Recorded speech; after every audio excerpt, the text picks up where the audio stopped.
All right, what's up? What's up? Once again, it's Monday, 5:30-ish, and you already know we're here live. I'm here with Chris Griffin of the Horns Down podcast. As always, Chris, how you doing today? Man, I'm making it, man. I usually I come on here high in spirits live, at 5, but I'm making it, man. I'm just trying to make sense of this weekend of what happened, man. I told you I was scared. We'll get into that, but yeah, Yeah, I'm doing great, man. How you doing? How you doing? How you doing? man, it's been busy, but can't complain. Welcome to the One Loss Club, my guy. I mean, it's a weird place, but college football has been wild the entirety of this year. Isaiah, what's up, man? Thank you for joining us this evening. So I think there's probably no better place for us to start than the Oklahoma versus Baylor game, because this is one you've been talking about since, oh gosh, I want to say I went to New York for a wedding in the end of July, and you and I had just done a joint show together, and you were telling me then that Baylor was who you were really, really looking out for. So go ahead and talk to me about this game. Man, so watching the game last year, I just saw the things that David Randall was doing, and then he just had a great game plan for what Lincoln was trying to run. And last year, you can make the excuse we didn't have practice, we didn't have this, we didn't have that. All the COVID protocols and everything was going on. Then you look at let's see, just I don't know, just his style of defense. I knew it would cause a problem, and I know that sometimes Lincoln Riley in games like that of that nature, sometimes his play calling can go from here to there to sometimes just it's just unbearable to watch. Coming into this game though, I felt better about things because we got Woody Washington back. Players were healthy. Defense was going to be a lot better. Caleb Williams is playing out of his mind. Did I see us having some problems? Yes. Gary Bohannon was exactly who I thought he would be. He would be sporadic at times. He'll be great at times. There's no in between with him. He's either really good or he's really bad. And it was just one of those games right there where they just could not put things together. It seemed like at different points in time, you were like, man, if we would have had that play, if they would have actually threw a flag on this play, if he would have actually just jammed him at the line instead of just letting him have an easy out route against him, well, not out route, just going right past his face, then you're sitting there saying, man, this game will be different. If we hit those 2 field goals, this is a totally different game going down the stretch. So, I mean, for the narrative out there, I will say this: the narrative out there, I think, is dead wrong. I don't think that OU was dominated by any means because a lot of people will look at the score and say 27-14. Oh, Baylor beat the crap out of OU. But when you look at the game, you say that game was 10-7 all the way through. They just made more plays than we did. And okay, I'll be the first one to admit they were the better team that day. OU sees them in the Big 12 championship game. I bet you it'd be a totally new thing. But Yeah, I'm we very just, interested to see if they rematch. yeah, which I don't think they will because No, I'm a probably homer, not. so I'll go ahead and say it. OU is going to run the table the rest of the way. I don't see them losing to OSU anytime soon, and we'll talk about that later. Yeah, for sure. I That's feel one I like definitely they'll want to talk beat. about. I feel like they'll beat Iowa State next year. I feel like you'll see Caleb kind of return to form next week. I can buy that, absolutely, no doubt. My whole thing is that Baylor is saying, okay, we need OSU to lose 3 times. Well, 2 more times. We need them to lose their last 2 games, and then also we need OU to drop at least one more of their games.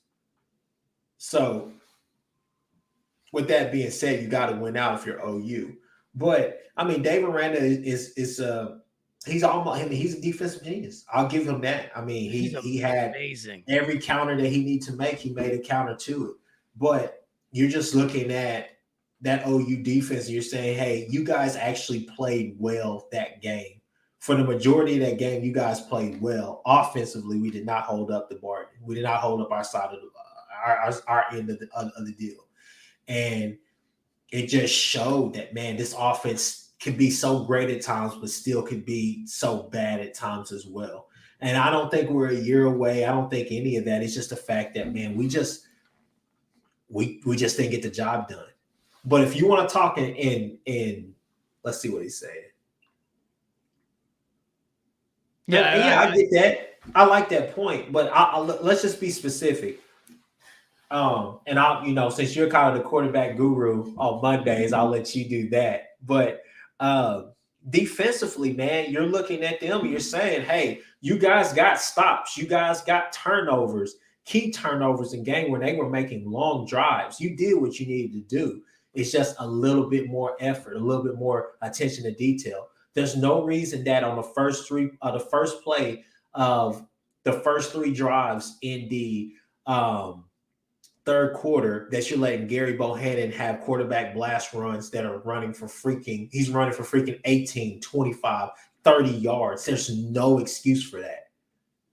No excuse for that. So I largely agree. There are areas where I disagree, but I think in any area where I may disagree, it's just a small point rather than the point as a whole, right? And I think you'll see what I'm getting towards. I completely agree. Baylor was the better team. Aranda's scheme is so much fun to watch.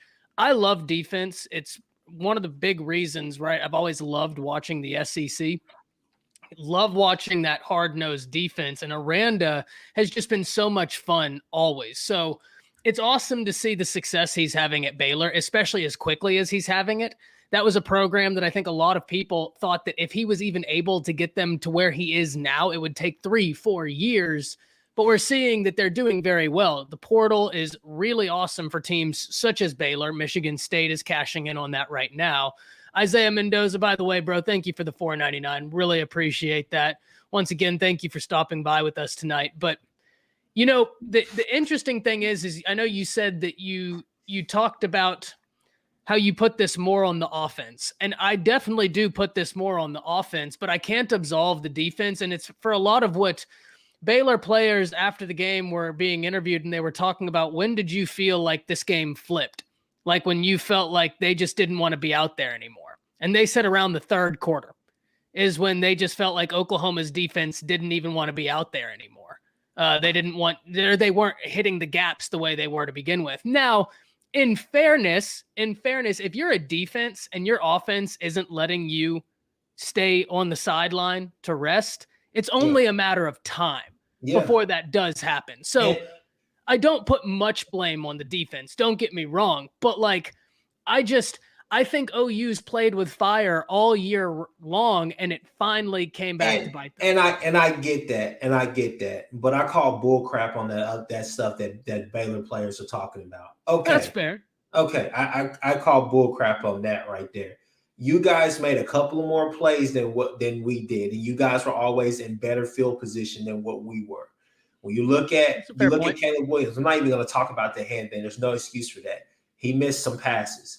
That interception he threw, the second one he threw, the first one, okay, I get it. The first one, I didn't talk about that one for a reason. No. That one it happens. But the second one, though, that was inexcusable.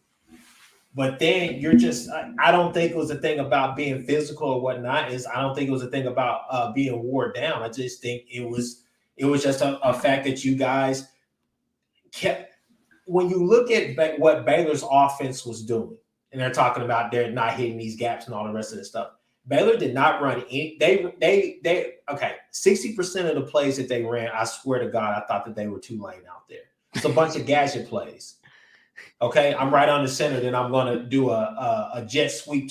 You get what I'm saying? They're running jet sweeps. They're running gadget plays, trying to get guys open, thinking that OU is not going to be mentally tough or mentally sharp enough to be able to counter that and actually stay with their assignment, which they were for the majority of the game. So with all that, they broke down, they weren't hitting. I know, but at the same time, you got to look at it. The offense did not help you out any. You were on the field more than the offense was. So, I mean, I don't know what to tell you. Yeah, no, and that's certainly why I say, I may disagree a little bit, but I can't disagree with the entirety of it because as Cooking Company says right here, attrition's real, right? I always think about this. I hate to put this back, being an Alabama fan, it's just easiest for me to relate this, but the national championship against Clemson, where they ran 90-something plays and they won it in the last second, and it's just your defense was they were gassed. What do you want from them at that point? If your offense isn't getting it together, it's very hard to look at the defense with any sort of contempt, right? Yeah. Because you weren't put in a position to succeed. So here's the thing to go back if we're going to be super critical. It wasn't like OU did not have an opportunity to win that game or even take that game over. Caleb missed on several throws. There was a throw to Marvin Mills when Marvin Mills was widely freak open. A couple of walk-in touchdowns. It wasn't like Baylor was just, oh my gosh, dominant. There were guys that were open. It just seemed like our wide receivers couldn't catch on Saturday. So there was a lot of different things. But if you really want to be super critical about OU, I'm not worried about our defense. I think our defense is fine where they're at right now. My problem is, and my biggest problem right now has to be the offensive line. We get no push. There's nobody on the offensive line that you look and say you're scared of. Andrew Rain, Oklahoma kid, I think he's extremely talented. However, this is a year right now that you probably should have took your lumps with Kunjal and just let him go out there, because Andrew Rain appears to be a guy who probably needs to be in the weight room a little bit longer, because when you look at that pocket when it collapses, he is always by Caleb. I forget what game it was, but there was a straight bull rush, and the whole line of scrimmage is regular except the center, who get blasted back instantly into the backfield. And I was like, wow. Yeah. That's and I kind of disagree with this point as well. I don't, there's no excuses. There's no, oh, he's not good coming off the bye week. The fact of the matter is that your scheme sucked that day and you didn't get the job done. Okay? All the statistics, all the other stuff can go out. 9 out of 10 times, who are you going to pick, Ty? You're going to pick OU to win that game. Well, fair. They caught us that one time. Where we weren't reeling coming into that game. I get it. You could say, oh, well, you guys have been playing with fire all year. Well, coming off that TCU game, coming off that Texas Tech game, you're sitting there saying, like, okay, there's some hope out there. I see what you guys are doing now. We just didn't get the job done on Saturday. I mean, that's all that needs to be said. So I definitely agree, right? That, like, coming off of those games, things were looking better, but there was a reason why I was still apprehensive, right? Because even then I was like, okay, well, you just played the number 112 defense in the nation and then the 120th ranked defense in the nation out of 130. So when Oklahoma was looking good, I was like, okay, well, now maybe we're finally getting to where Oklahoma should be. But that's why I was always saying, let's wait until they play a defense that's at least worth talking about. I don't, and I get your point on because that. We can't say the same about Georgia. We can't bring into question, oh, Georgia's defense is where they are because they haven't played an offense that's ranked in the top 50. But meanwhile, give Oklahoma a pass, but they haven't played. So it was just tough for me. And I get that, but I think that's just people out there trying to take away something from what Georgia's doing right now. I don't think Georgia's invincible, but I mean, I just think that's the point. Hell, I've even said it a couple of times, but we'll see. But with this team right here, the fact of the matter is, Ty, hey, just call a L a L, man. That's all you got to do. It's people are overthinking this right now. A lot of OU people are overthinking this. Lincoln Riley needs an offensive coordinator. That's something I do want to talk with you about. So we'll circle back to that. Yeah, we need to get rid of Grinch. We need to do this. We need to do that. Like, relax. There's a lot worse places we could be. No. Is there a slim chance that we can make the college football playoff? That is like slim to nothing. Okay. It's there with how crazy this year's been. You'd want there, all your top but we need chaos. We're going to need chaos. We need a little bit of chaos. I don't even know if we need a lot of chaos. We need a little bit of chaos in a Big 12 championship game, run the table, and you're fine. Impressive wins as well. Especially Oklahoma State. Yeah. especially Oklahoma State. That's going And to I be think a huge game. I do believe that you're going to get that. I do believe that you're going to get that, and I think that you're going to get your opportunities against the Oklahoma State to be successful, to score. Because the thing is that, excuse me, as magical as people want to make this team out, that O State team, they are a run first team. And let me tell you something. Running the ball plays plays into OU's hands. They would love for you to just to run the ball 30 times with Warren. That would be love. To be honest with you, I want Mr. Sanders to sit back and throw it 40 times and try to beat OU. I think that would be even better. But no, I just say, man, just See, the call it one L A reason I L. think Oklahoma State is a threat is because when I was doing my preview against Baylor, that was my big thing for Oklahoma against Baylor. Take away their rush and you'll be A-OK. But at the end of the day, Baylor had multiple backs go over 100 yards on the Sooners. Yeah. So I'm very interested to see if the Sooners can stop the rush against Oklahoma State. They certainly have the talent. Like I said, I think they will. Okay? I think they will. I really think they will, because you want to talk about our offensive line. Look at theirs. They're not any better than what we are. But like I said, it's fine. We got 2 weeks. Iowa State is now. Get through this game. We'll get to that. And then next time that you and I talk about Oklahoma and Oklahoma State, I'll be telling you, look, Ty, I told you so. And it's going to happen the next week too. Hey, I'm really excited for this Iowa State game this weekend, because it's huge for the Sooners. It's huge for the Sooners, especially because you have the talent, right? You have the talent on the team, but you've played with fire all year. And anytime Oklahoma has turned it on for a quarter where they've played the football and we're like, that's the Sooners we were all waiting for, and they've looked great.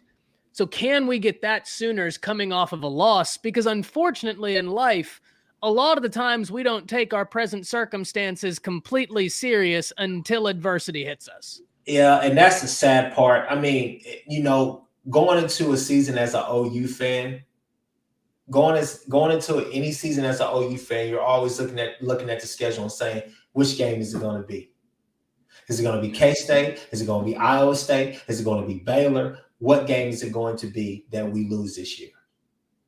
Because you're saying that they're going to look great against all the rest of these teams. They may look so-and-so against this team, but which game is it going to be? It's not Texas, and that's not even for what they did this last weekend. It's just the fact that we feel like we're superior to them right now. But you always look at these other teams and you're saying, is it going to be Texas Tech? Something weird going to happen in Lubbock, or are they going to come up here and we're going to have 3 weather delays that we have to play the game at 10 o'clock? Like, what's going to happen? It's always something that happens. So you thought that getting through K-State this year and Texas in the back-to-back weeks, you thought that was going to cure pretty much all of this, but unfortunately, no. Yeah, so we're going to talk about Texas here in a bit. There's one more point I do want to talk about, specifically about the coordinators with you. Yeah. Because this is not I've gotten a lot of people telling me that they believe Lincoln Riley needs an offensive coordinator. Now, you being the Oklahoma fan, what's your thought when you hear that? Look, if you go get a coordinator, you better go get a hell of a coordinator. That's my thought. Your coordinator is actually coaching in the NFL right now for the Cardinals as the head coach. That's who everybody thought that he would go and hire. A lot of people are now pointing to the SMU offensive coordinator and say, you go poach him. That's a decision for Lincoln Riley. But I can say this right here. As long as Lincoln Riley is still, as long as Baker Mayfield, as long as a Kyler Murray, as long as a who else? Jalen Hurts, as long as Caleb Williams or Spencer Rattler are balling, I can't sit here and go against somebody who is a quarterback whisperer, a quarterback guru, and an offensive genius. Okay, it's just the fact that one of your working parts, if you think of it as far as putting together, let's go back to when we were kids, putting together a Beyblade, something like that, right? It's these different parts that you got to put together. Everything is a working part. You need it all to be in place to actually make it work. Our offensive line is not working right now. We're not getting that push. We haven't established a run. We are a run first team. Okay. Whenever people think about, oh, well, Lincoln Riley with the air raid, hell yes, the air raid. However, the run, the run is a big component of that. You set up the run, you establish the run to pass. Man, you would be blown away if you knew how many people I had whenever Caleb came in for Spencer. And whenever that happened, I had originally said I thought Spencer wasn't making the best decisions, but I was always of the mindset that the offensive line was much shakier than I thought a lot of people were talking about for the Sooners. And then Caleb comes in and everything looks fantastic. I had a lot of people telling me like, oh, well, see, the O-line's not a problem. I'm like, no, don't get that mistaken. You now have somebody that can alleviate the pressure off the O-line. The O-line's still the same O-line. We have the same problem at Bama. Texas fans in the chat, you watch a precarious offensive line every Saturday. So Rames and Hayes were getting their ass kicked all over the place. I saw them on the ground more than I saw anybody on the ground. I mean, I don't know. And especially at your center position. Yeah. You cannot have a bull rush from the center position and not be able to stop it. I forget which game it was, so I'm not going to speak on it heavily. But there was a game where I counted multiple plays where I'm not going to say he got beat bad every time, but he certainly got pushed off of his mark multiple times. No, I mean, it's just one of those things where it's just truly, and I say this one more time, it's just truly baffling to see this offensive line, to see where we were at when we had an offensive line that won the Joe Moore Award to now. And I'm not going to say that they're terrible, but man, it's just there's some Wanye Morris. You don't see him. And that's really weird. Yeah, I mean, I don't know. It's one of those things where you look at, I talk to my uncle a lot about this, and my uncle, he always brings up a good point. And, we always talk about how Beatonbow says, it's not the best 5 players, it's the best 5 that play together that will be, make my offensive line, go.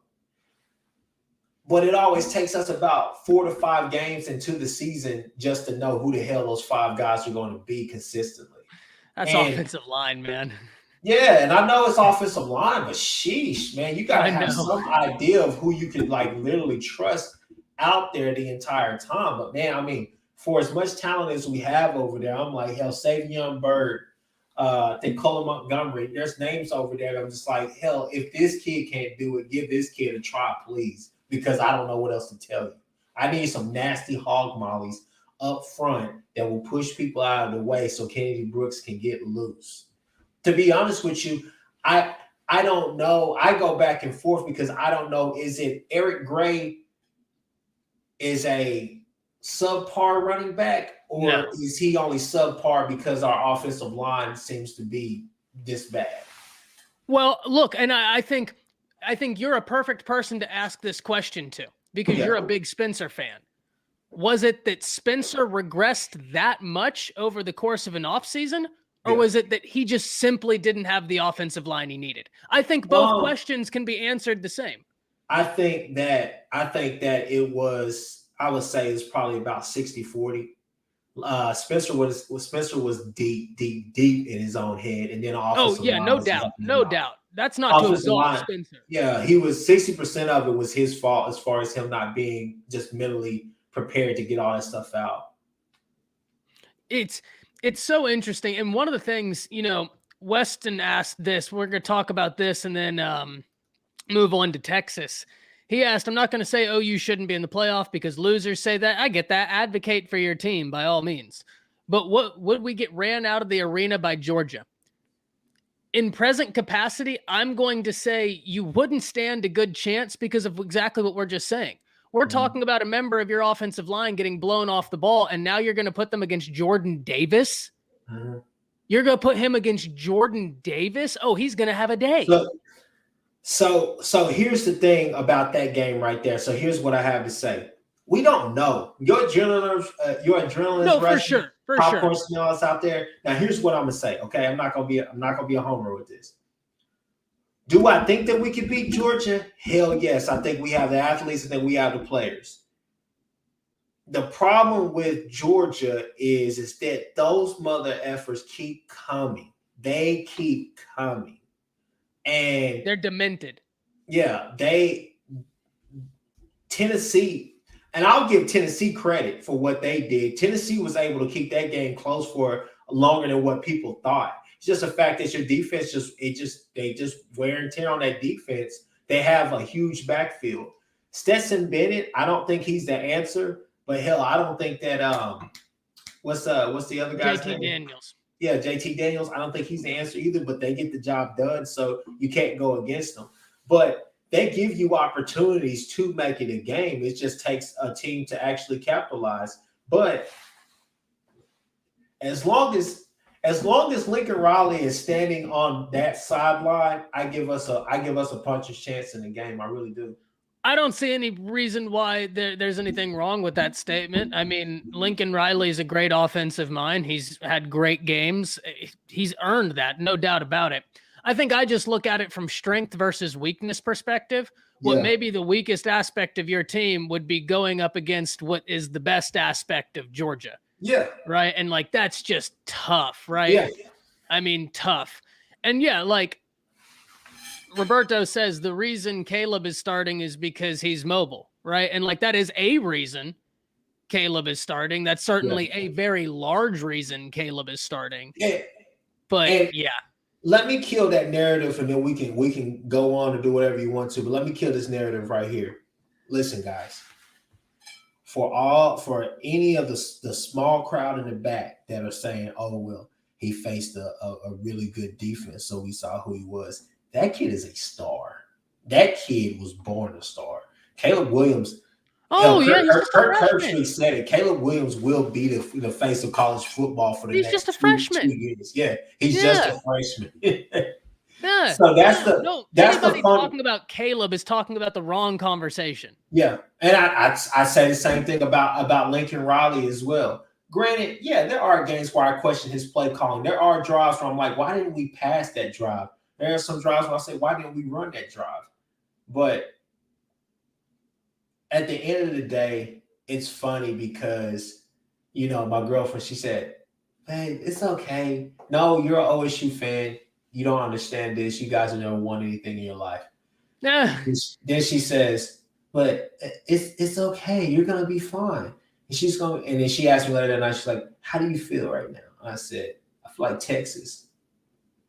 And we've only lost one game, but I feel like Texas. Well, that's because of expectations. And I think that moves us perfectly into Texas because Texas, it's so interesting.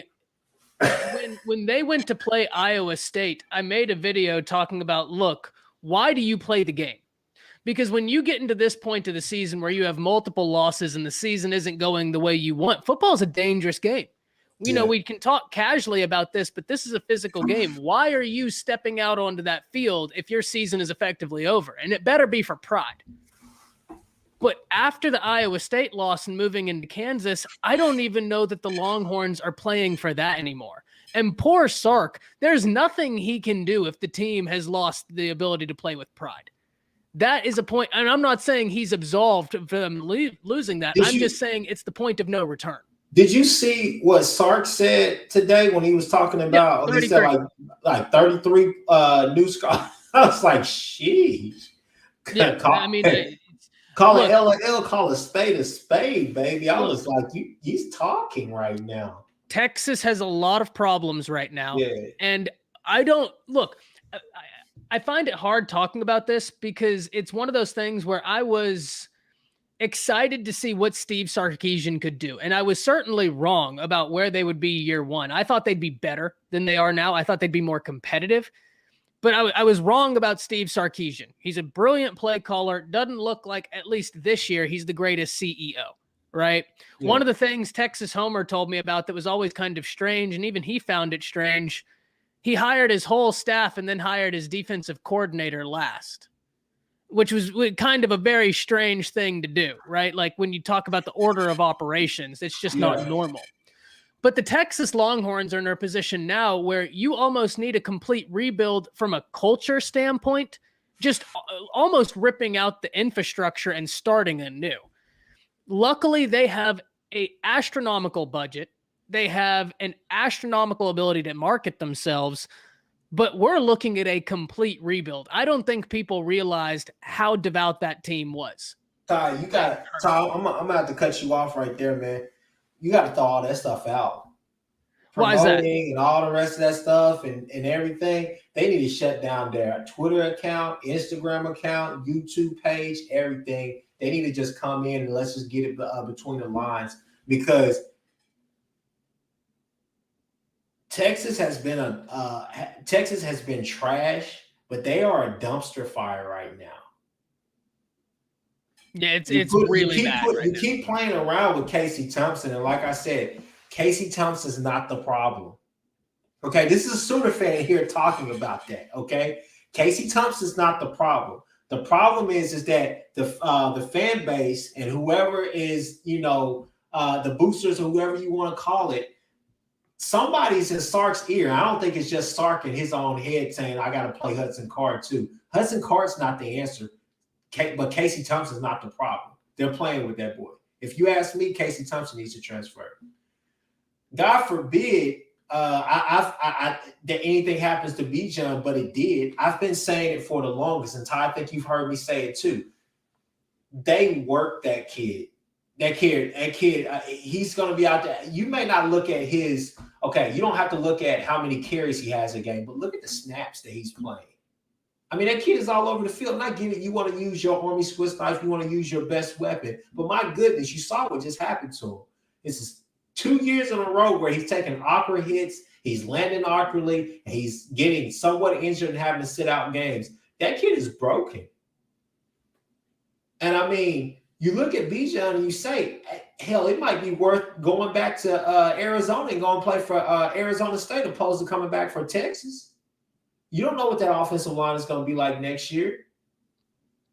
Yeah, and it's super interesting. I agree. Casey isn't the issue, but I don't necessarily know that I agree with that he is the solution. And here's why: because when we actually break down the statistics behind everything and get down to the numbers, Texas's offensive line right now and Alabama's offensive line are posting around the same win percentage rates. Right? Yeah. They're very analogous. Bryce is out here balling, dealing with an offensive line that is giving him no time. I mean, Bama's offensive line is not good. Yeah. They're posting the same win rate as Texas. Think about that. And Bryce is out here balling. So I get it. Casey Thompson also has, I think, the most or the second most amount of interceptable passes in the Big 12. But it's hard to put all the blame on him. It's one of those situations where if you're going to have an offensive line the way you do now, you have got to have a true game changer at the quarterback, which I don't believe they have. And if you're going to have Casey Thompson, you need to have a much better offensive line. That's the juxtaposition they're in right now. So here's a good point right here that was brought to my attention. Is it that this offensive line is terrible? Or is it the fact that that offensive line was built for Tom Herman's offense? Because if you I don't think they're very good, but I also think both are true. Yeah.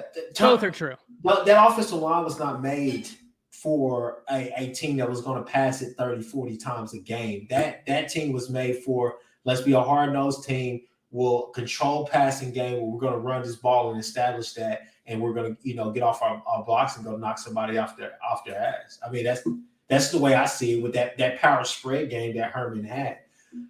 I don't know. I never said that he was the solution, but he damn sure isn't the problem. No. And I can tell you now. I don't know too much about this Malik Murphy kid, but I don't believe in him. I think he's got a lot of upside. He has a lot of upside, but at the same time, I mean, come on. I mean, who's he having to throw it to besides Xavier Worthy? Whittington is going to come back. He just lost another speed wide receiver because you got a guy hit the portal. I don't know. This Texas team is just bad, and you're going to lose guys off that defensive front. You're going to lose Overshawn. You're going to lose there's a number of guys you're going to lose. And hell, some of them are probably going to have to enter the portal. The first one I would start with would be Coburn. Coburn has to either get in better shape or he's going to have to figure out something else because I don't know. That defense is just. You might have to get a new defensive coordinator. I really don't know that what right there. position. That's what I'm looking at with Texas right now. Is a new defensive coordinator because I was talking to Texas Homer the other day, and he had a brilliant take about cohesiveness. And basically, what it is PK's defensive philosophy is essentially bend but don't break. All right. Whereas Sark's offensive philosophy is score at will. But those are two diametrically opposed ideologies whenever you're trying to play football. You can't have a defense that's going to be on the field for extended periods of time in the bend but don't break fashion if you're just going to hop on offense and try and score in 4 plays. Yeah. You're putting yourself at a disadvantage. So already off the rip, as brilliant as PK is, as brilliant as an offensive mind as Sark is, you're not playing with cohesiveness. You're asking so much of yourself. And someone had a comment. I want to talk about it because you're absolutely right. With this, where it is, here it is. Mystery Man, you're absolutely right. Sark was never great as a head coach. Here's what I will say. Entertain me on this and then drop a comment down below letting me know what you think. You're not wrong, but when he was with Nick Saban for that long, you kind of have to wonder if you've been behind the scenes, right? Watching Nick Saban, the ultimate CEO, run a program, you have to pick something up. In no way am I saying he's going to be the next Saban. There's only one Saban. That's not happening. My contention is that you grow. You grow, you progress as a person. And as we've seen him go from the NFL to Alabama, I thought there would be a progression. That's my real point there. But it's so perplexing for the Texas Longhorns right now because I don't know a quick fix other than just look at what Michigan State did and say, screw it, we'll go straight for the portal. Let's just build out the portal, which might be your best option right now. So if you look at their recruiting class, my uncle, he brought this point up to me. If you look at their recruiting class, I think they have about 22 people, 22 committed. Yeah, about 22 commits right now. So even with that said, they're not going to be able to take on a lot of transfers unless they give up on those kids right there. So you might be able to take on 6 to 8 transfers. Yeah, but that's part of the 33 I think Sark was talking about. You're 25 in your recruiting class and about 8 after that. So I mean, you're going to have to really figure out kind of, be really selective or at least try to get some kids in here from, that's what Michigan State did. Michigan State went and got a hell of a lot of transfers that come in the portal. That's what they did. Yeah. And it worked. It worked. And it's perplexing to see some teams utilize the portal and then other teams not. But I can guarantee you Texas is going to be utilizing the portal this year because they have to. Because right now they're caught in recruiting battles. All right, off the top of my head, Denver Harris, right? The reason he's off the top of my head, probably one of the prospects that my Alabama viewers know that's someone I really, really would like the Crimson Tide to get. Saban's been super high on the kid, phenomenal athlete, North Shore corner. You already know North Shore. Anybody that comes, they're so cold, right? So right now, the battle for Denver Harris is a 4-team battle, or at least that was the last time we were updated, the top 4, being A&M, Texas, LSU, and Alabama. If you're Denver Harris right now and you're looking at that situation, you're looking at LSU that's in shambles. You don't know what direction they're going to go. You're looking at Texas that's in shambles. You have no idea what direction they're going to go. And on the flip side, you have A&M and Alabama. Right? Like, as great as Texas could be, the choice right now, it's tough to blame a kid for choosing an A&M or an Alabama over UT when you just lost to Kansas. I mean, you don't have to even go there. Losing to Kansas is just some funny stuff that just happened. I won't say what I really want to say, but it's just some funny stuff that happened. But when you look at Texas, there's a reason why kids are choosing A&M and SMU and TCU and places like that over Texas. OU, obviously. That's the reason why those kids are choosing a lot of these prominent schools over staying home. It's because there's no development.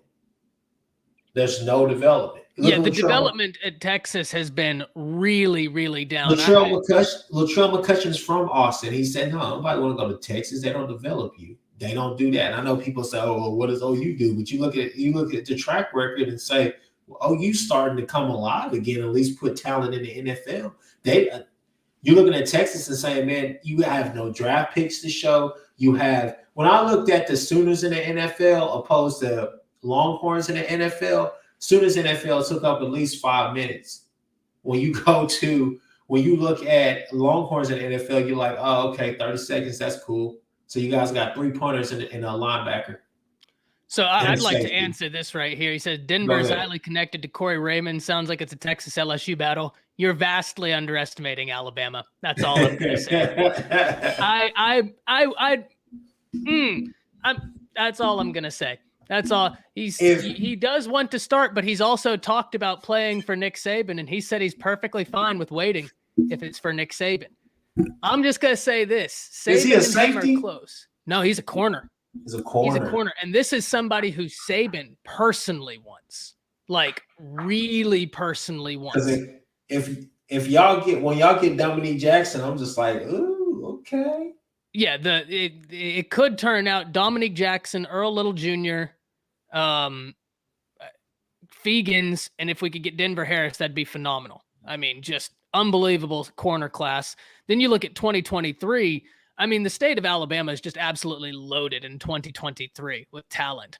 But, the last thing I want to talk about with Texas and their offensive line before we move on, Nino's Sports Corner did a fantastic video. Seriously, y'all, if y'all don't follow him, really great content. He's a Texas fan, but really does some thoughtful content, really puts cool spins on it. Absolutely worth your time. He did a video talking about how the offensive line recruiting for Texas was the second or third worst in the Big 12 since 2013. And then the only other point I'll say is when people asked, when's the last time Texas had multiple high-round draft picks to the pros? Though I don't know the answer to that question, here's what will blow your mind. After the Vince Young draft, Vince Young was drafted, I believe, in 2006. Texas from then till now, 5 or 6. Yeah. It was either 5 or 6. There. From the Vince Young draft, so the year after Vince Young was drafted until now, Texas has, I believe, 9 or 6 first-rounders. To put that in comparison, from 2009 till now, Saban has, I believe, 42.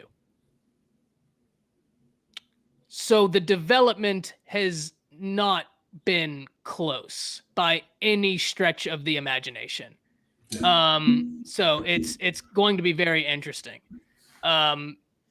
It's definitely something we need to watch. But this brings me to talking about Alabama, because I want to talk about some SEC now.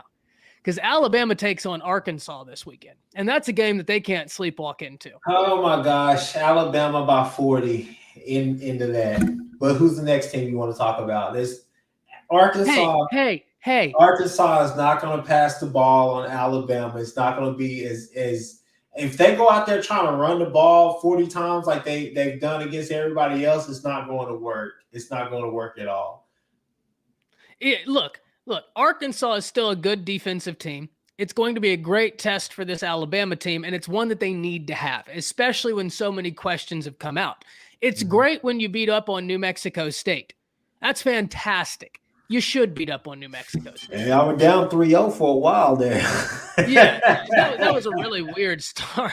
But yeah, I went down 3-0 for a while. Yeah, that was a weird game. And I think that they ended up Bama only punted once or twice in the first half.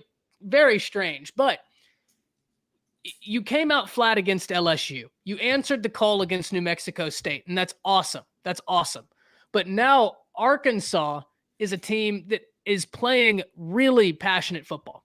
And I know that might not mean something, but they're actually building something there. So it's something that I'm really interested in seeing. In all seriousness, what are you thinking about this game? 1 second. Let me see. Where's the game at? Because I definitely have Alabama winning. There's no doubt about that. Come on, man. This game's at Alabama. Y'all gonna win by 30. That's no, not a I question. think Alabama's going to win. KJ Jefferson is the same as Jerry Bohannon. There's no in between. He's either really bad or he's really good. There's no in between. So if he's able to make throws like Calzada did, then yeah, you guys will be in jeopardy. But as far as running the ball and doing things of that nature, don't you think that kind of just works in your favor? I mean, no, it definitely does. Here's the thing. I'm more interested in the defense versus the offense. Alabama's offense versus Arkansas's defense. Here's the thing that I think that a lot of people need to understand out there about LSU. Okay, LSU sucks this year by their standard, by our standard. But you still have to understand. People are saying, "Oh, that's LSU's second string. That's LSU's third string out there." That's 5 stars. Those are 5 stars. That's 5 stars. Yeah. Those are 5 stars who are being coached to actually play like 5 stars and who are legit units.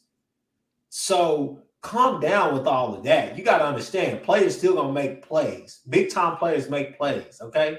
So I don't see all these 5 stars walking out there for Arkansas. I don't see Arkansas. Arkansas has more chemistry. Arkansas, you could arguably say that Arkansas has the better quarterback, but as far as just overall talent, I don't think we're going to sit here and say for 1 second that Arkansas has more talent. Arkansas has peaked this year. They peaked. I don't disagree. This is them. This is who they are. But they're still good. Nothing less. They're still a really solid team. Yeah, they're solid. But I'm just saying that Arkansas, there's nothing that really scares me about this game. Defensively, I think Will Anderson's going to come out there and put up the same type of numbers that he usually does. I think he's going to Heisman. Yeah. Okay, we'll go that far. But as far as being, I mean, I don't know. It's hard for me to say how I feel about this game. There's nothing to really talk about. It's a moot point.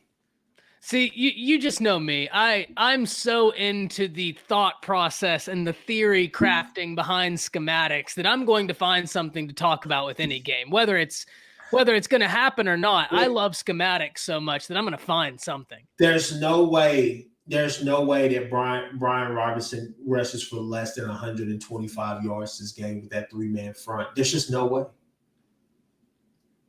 Kansas over Texas would still be a bigger deal, in my opinion. What do you think? If Ark beats, no, Kansas over Texas for sure. Because at least Arkansas, like we said, that's a solid team. That's a very solid team. They're a good team. Here's the thing about that Kansas over Texas game. Nobody's giving Kansas any credit, but not only did you lose at home to Kansas, you let Kansas drop 50+ points on you. Yeah. At home. Yeah. Did you see the video? With a backup quarterback who was still only 18 years old because he started last year against us as a 17-year-old. Did you see the video of the recruits? I believe, I'm not sure who, I'm not 100% sure who they were, so I'm going to not say any names. People in chat might know who they are, but I'm not going to say names because I'm not 100% sure who it was. But I know one was a 5-star, one was a 4-star, and they're sitting there visiting Texas, and they were laughing at the end of that game. And they were just like, wow, Kansas just beat Texas. Like that's tough. That's so tough. Come to OU. come to OU. Evan Stewart, holla at your boy. You don't need to go. That young man right there. He is going to be a real interesting kid to watch. So here's an SEC question because that kid had a Big 12 in the SEC school. Well, obviously, his top 2 schools who he was semi-crystal ball to each place, Texas and Florida. Well, those are crap shoots now. So, he's got a very good relationship with Jay Valai, Bama's defensive back coach. He's very, very close to him. What about Jimbo Fisher? Well, I can't say I know a ton about the relationship and the process that's gone on between A&M and Evan Stewart. What I do know is A&M is recruiting as well as anybody anybody in the nation right now. And when you go on 24/7, they just got some crystal balls inserted in their favor for Evan Stewart. They're really doing some great work on the recruiting trail right now. And that's another problem that I have, because I always use that DeMoss kid as a recruiting pitch to recruit down or pitch down on Texas A&M. You know who I'm talking about, right? That DeMoss. DeMoss. Yes. Sophomore this year, true freshman last year, 5-star wide receiver, something like 6'3", real freaky. Nothing at Texas A&M. Done nothing at Texas A&M. His first touch was like someone in the chat correct me. I'm going to be wrong on this. It was like a 56-yard touchdown.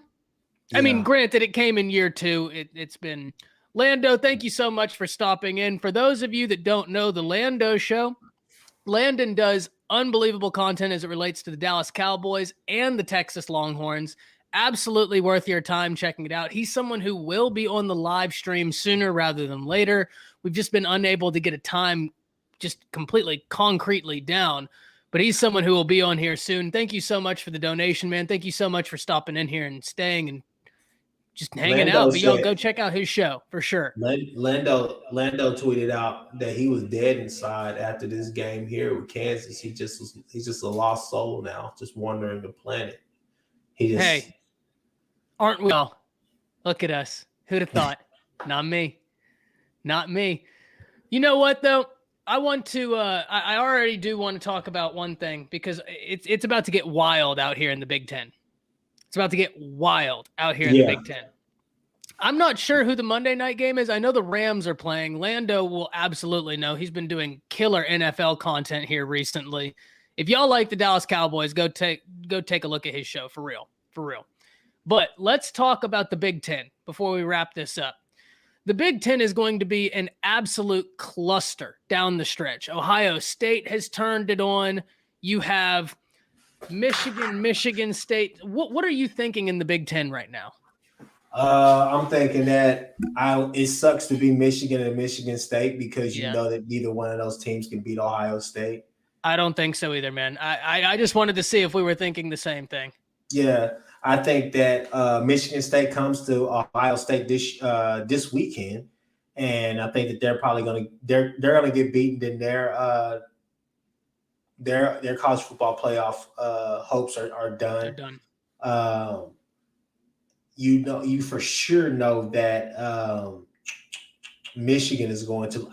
I'm sorry, but they just play too slow. I don't think that they can stay with. I'm not the biggest Harbaugh fan. So here's the whole spiel on Harbaugh. Here's the thing about Ohio State. Ohio State just has. It's just the fact that they have. Obviously, you can say, SEC level talent, but they have SEC type speed. Big Ten players are slow. I'm sorry. Like watching Michigan State and watching Michigan play, I was just like, God bless, bro. They are slow. What is this? No, I'm laughing at you, man. I'm laughing at you. Big Ten football is terrible, but I mean, seriously, though, I don't know. I just don't see anybody on a Big Ten East beating Ohio State, at least not right now, because they're peaking. They peaked this year, and they peaked at the right time, and they're doing exactly what they should have been doing all along. Yeah, it's something I've talked about a lot. It's not about how you start. It's about how you finish. You'd like to start and finish fantastic. This is college football. The most important thing, bump all that noise right there. The most important thing is, if you're going to lose early. If you're going to lose early. That is the best. If Baylor would have been the first game of the year, or the fourth game of the year, and then we would have went undefeated, I'm perfectly fine with what we're doing now. But that's just what? I'm going to get a whiteboard. This could go right back there. It's going to be a giant whiteboard, and it's going to say, if you're going to lose early. If not, you done played yourself. Yeah, played yourself. The Big Ten is so interesting because right now, when you look at the college football playoff rankings, really interested to see what they're going to look like tomorrow. You got so many Big Ten teams, and I've had a lot of people saying, "Oh, they're inflating the Big Ten." And I'm like, well, no, don't think of it like that. The Big Ten's going to take care of itself, right? Like they're going to play each other. They're going to beat up on each other. That will all be spoken for.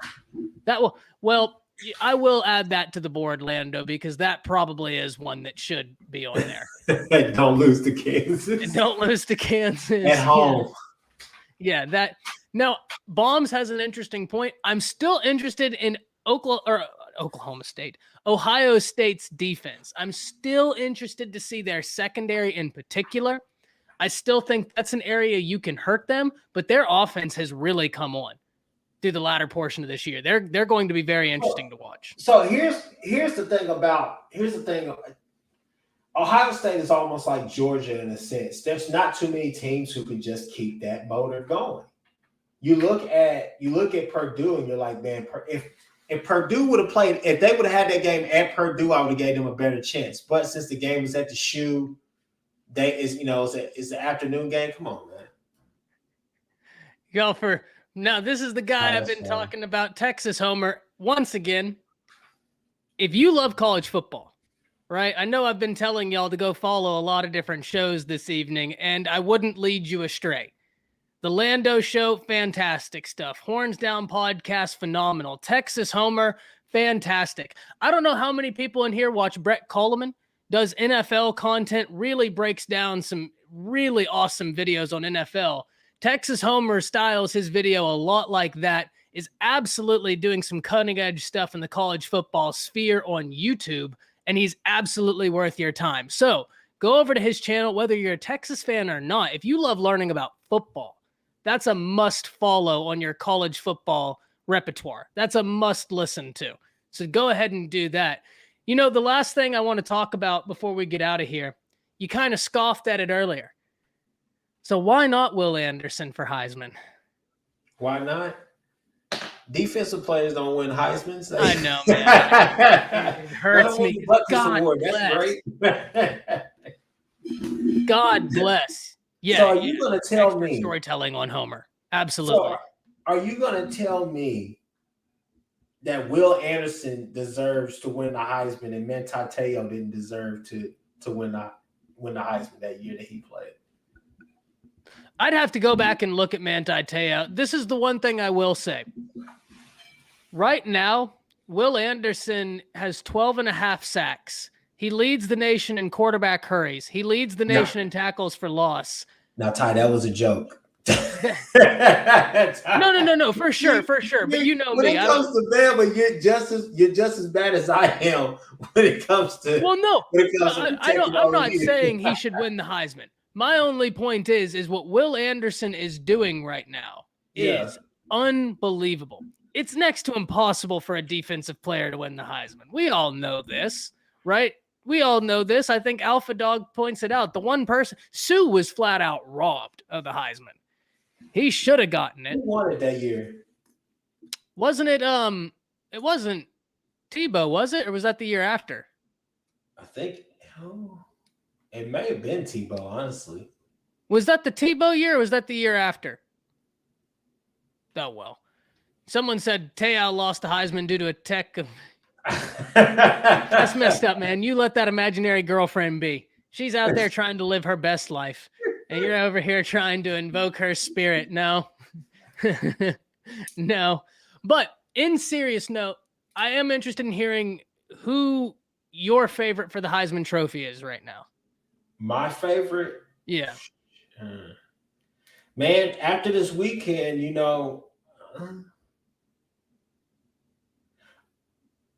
I don't see why you wouldn't give it to, I guess right now, I'm not going to say my favorite. I'm going to just say the front runner. I think it's a slight front runner. I would say Bryce Young as of now.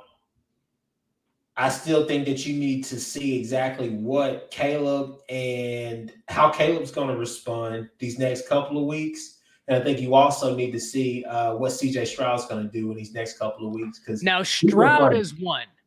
He's been playing terrific football. Unbelievable. I don't think they'll give it to Stroud just simply because he just doesn't have that pop. A kid like Bryce Young has some pop, and I think a lot of people are big on him. But if you win that game, okay, I'll put it like this right here. If OU would have went undefeated and Caleb would have, not had the game he had last year, I would say, hey man, it's gonna be hard not to give it to that kid this year. But they won't, but it'd be hard. But if I said as far as who's gonna be in New York, I think that give me a couple of weeks before, and I'll be able to give you a better that's fair prediction. The way I look at it right now is I largely agree. I think that there's a lot of people that are very close. It's very interesting because Bryce still has some really big games. And if I believe I'm correct, the Heisman ballots go out December 2nd. They need to be returned December 9th. Yeah. SEC championship game is December 6th. If Bama wins out, Bama versus Georgia, you want to talk about a Heisman moment? That's his Heisman moment right there because he's definitely going to be against Auburn this year because Bo Nix, I don't call him Bo Nix, but Bo Nix broke his ankle. So yeah. That was unfortunate. Hopefully he recovers soon. I don't care if you play for Auburn or if you play for Sister Mary, Mother of the Poor. I don't want to see anybody get hurt. That's just unfortunate. But yeah, the Heisman race is going to be very interesting. It's going to be very, very interesting. I think the leader right now is Bryce Young. I think probably second is Matt Corral, but CJ Stroud has got to be. Isn't Corral still the favorite or the second favorite due to Vegas? I'll be honest with you. Like, nobody talks about Matt Corral anymore. Well, I mean, I do. He's a great quarterback. You're the only one. Nobody cares. He's not the new girl on the block anymore. You know what I'm saying? He's just not. Yeah, that's true. Look, it's very hard to get the Heisman if you're not at least in playoffs. Yeah, it's very hard. Very hard. And that's what I say. If OU can go out here and do what they need to do, which is win and win big and win convincingly. The playoff committee always tells you, like, the first few weeks, we just rank them off of who looks the best and this and that. But now we're going to go off of conference championships and who looks the best, but that's second. You get what I'm saying? So I think there's still a chance. Yeah. It's as much as I hate to say it, because sadly, all good things must come to an end. There's only 2 weeks left, but there's still a bunch of football to be played. There's still a bunch of football. There's a lot of football to be played. There's a lot of football to be played. Yeah, I think Texas, but for people. I think when you look at the remaining schedule, the Auburn game, that'll be a big game just because it's the Iron Bowl. That's not going to be a big game. But that's a big game for Alabama Auburn because of the implications. It's just like Texas OU. It doesn't matter if the starting quarterback for the other team is out. It's the rivalry implication. There's still something there. If you guys get beat by Auburn without Bo Nix, well, we'll cross that bridge if it happens. Me on that show. Please invite me on that show right there. No, you do a live stream. No, please invite me on that. No, if that happens, you are officially hereby uninvited onto that. But man, I think that's going to do it for me. I need to go check this chicken to make sure I'm not burning anything. Y'all let me know what y'all think of the show. Let me know what you'd like to see the coming week. We're going to be out of here. Got a lot of content planned this week. Chris, let them know where they can find you at. Hey, you guys can find us at the Horns Down Podcast. You can find us on Spotify, Twitter, anywhere. Anywhere that they have podcasts at, you can find us there. You can find me at Chris with a K on Twitter. Got a lot of content on there. You can find my other half, my other co-creator of the Horns Down Podcast, Seth Oliveris, at Seth Oliveris on Twitter. He has a lot of amazing content. He's another guy that you guys got to check out. He's constantly bumping out a lot of stuff for Crimson and Cream, SB Nation. And you can find us there at all those spots. Yeah, man, y'all absolutely need to check them out. And before I get out of here, I know I dropped y'all some shows to check out, and I'm going to run through them again.